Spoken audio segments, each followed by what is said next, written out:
Welcome back. In Commitment 2024, there are now 4 major candidates in the race for New Hampshire governor. The newest addition comes less than a week after Governor Sununu announced he will not seek another term.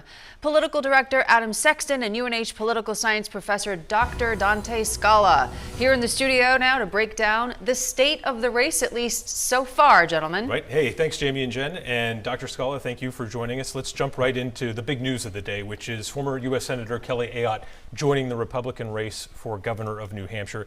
This is someone who was identified as a rising star a decade ago. She lost in 2016. The last time she won was in 2010. Does that make a difference that it's been some time since she's won a race?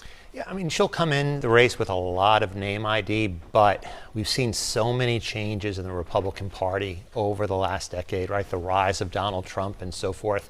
And some of that's going to filter down to the state level in ways that we don't quite understand yet. So for Kelly Ayotte, it's going to be, in some ways it's a new electorate, and not the one that she ran in back in 2010, which was her last competitive primary. So there's going to be kind of jumping into the pool and finding out the waters. The waters are different than they once were. This is going to be an interesting race already. You've got former State Senate President Chuck Morse in the race, now Ayotte, and then it's presumed that Frank Edelblut, the Commissioner of Education, will be getting in as well, perhaps others joining. But let's talk about Governor Chris Sununu and his endorsement. Could his endorsement decide this race early enough that somebody becomes a front runner?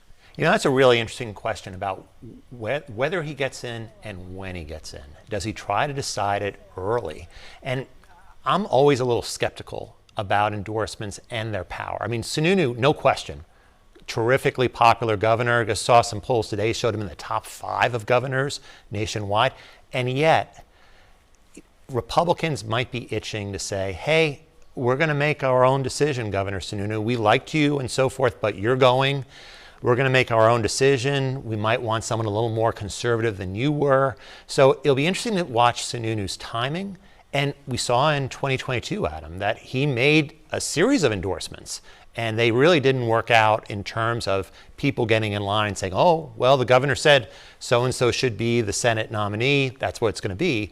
So I think that's something to watch, whether he gets in early and tries to end it before it begins. But we've already got 3 people, well, 2, probably 3 in the race. Let's talk about the Democratic side of things quickly. You've got Joyce Craig, the mayor of Manchester, and Cindy Warmington, an executive counselor. These Democratic primaries have been the same for a long time. Establishment, progressive. This one's different. You've got 2 women who are very competitive, and they're going to be competing for establishment support, both sides of the party. Yeah, no question. And we've got 2 women who both have executive experience, albeit of very different types. I mean, Joyce Craig, mayor of New Hampshire's largest city, versus Cindy Warmington of the executive council. So it'll be interesting to watch what issue rises to the top is going to be a big question, I think. All right, Dr. Dante Scala from the University of New Hampshire, thanks so much for your perspective. Good to see you. Appreciate it.